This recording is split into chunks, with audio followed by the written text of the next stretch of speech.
ایک بچی یا بہن بیٹی حجاب میں ہے، پراپر حجاب میں ہے، اس کو بھی نہیں بخشتے. لیٹ می الاؤ دس. کیسے دیکھتے ہیں وہ، سکین کرتے ہیں باقاعدہ. شرم آتی ہے بات کرتے ہوئے، آنکھیں اتنی بری طرح سے گاڑ دیتے ہیں. یار وہ بچی یا وہ خاتون اب تو ابائے میں ہے، اب تو پورے پردے میں ہے، جس کی صرف آنکھیں نظر آ رہی ہیں. چاہے جائے کہ کسی نے اگر دوپٹہ ہی صرف لیا ہوا ہے یا جو بھی اس کا اور رب کا معاملہ ہے. سر یہ بھی ایک کویسچن ہونا چاہیے کہ جہاں ہم سوشل میڈیا کی بات کرتے ہیں، ہم عام زندگی میں کیا کرتے ہیں؟ کہ حقیقت بات یہ ہے کہ کسی کو نیکی کی طرف آتے ہوئے روکنا کتنا بڑا جرم ہے، یہ جاننا چاہیے. آپ نے یعنی آپ چاہے دیندار ہیں، چاہے آپ دنیا دار ہیں، لیکن آپ نے ایسی بیٹی، ایسی بہن، ایسی ماں کے اوپر نگاہ ڈالی ہے جو اپنے آپ کو دکھانا نہیں چاہتی، وہ اویلیبل نہیں آپ کے لیے.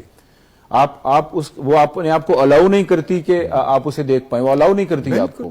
تو آپ ہوتے کون ہیں اس کی اس چادر اور چار دیواری کو یا اس کی اس حرمت کو پائمال کرنے والے؟ اور اسلام کی اگر بات کی جائے تو نبی کریم صلی اللہ علیہ وسلم نے جیسی صحابہ کرام کی تربیت فرمائی ہے، آپ دیکھیے اگر آپ قرون اولیٰ کی وہ ساری داستانیں پڑھیں تو آپ حیران ہوں گے کہ مسجد نبوی میں بھی صحابیات تشریف لاتی تھی، لیکن مجال ہے کہ کسی کی نگاہ دوسری پر اٹھ جاتی ہو، اور کوئی ایسا بیریئر نہیں، کوئی ایسی پارٹیشن نہیں تھی درمیان میں ہوتی، سوائے یہ کہ بچوں کی صفیں ہوتی تھیں. تو ہم نے اگر ان کے لیے یہ بھی ایک سیف پیسج نہیں رہنے دیا کہ وہ خود کو محفوظ کریں، تو ہم نے معاشرے کو کیا بنا لیا؟ تو پھر ہم کیسے تقاضا کر سکتے ہیں کہ کوئی اس ڈومین میں بھی اپنا کردار ادا کر سکے؟ وہ اپنے آپ کو بچانا چاہتی ہے آپ کے شر سے، اور آپ ہیں کہ جو ممکن شر ہے وہ بھی اس تک پہنچا رہے ہیں. یہ چیز جو شیخ پور صاحب نے کی، یہ ہم لائف کی بات کریں. سوشل میڈیا پہ لٹریسی کیا ہونی چاہیے سر، خاص طور پہ کہ ہم اپنی دیکھیں آن ٹاپ آف دس ہم بھی تو کسی ماں کی اولاد ہے، کسی خاتون سے ہی ہم نے بھی جنم لیا ہے. ہمارے گھر میں بھی وہی سارے لوگ ہیں، وہی رشتے ہیں.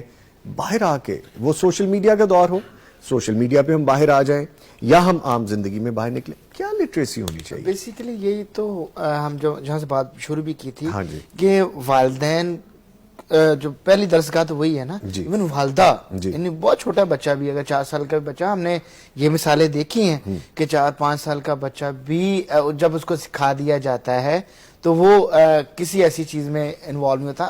ہمارے سامنے اگر بچہ کوئی برا لفظ بولتا ہے جس طرح روکتے ہیں، سیم اسی طرح اس کو نا بڑے ادب سے ایک طریقے سے والدہ سکھا سکتی ہے کہ بچے یعنی آپ نے کس طرح اپنی نگاہوں کی حفاظت کرنی ہے، اپنی چیزوں یعنی کس طرح آپ نے ان چیزوں کا خیال رکھنا، اور پھر آگے بڑھتے جائیں. اور یہ صرف مردوں کے لیے نہیں، خواتین کے لیے بھی دونوں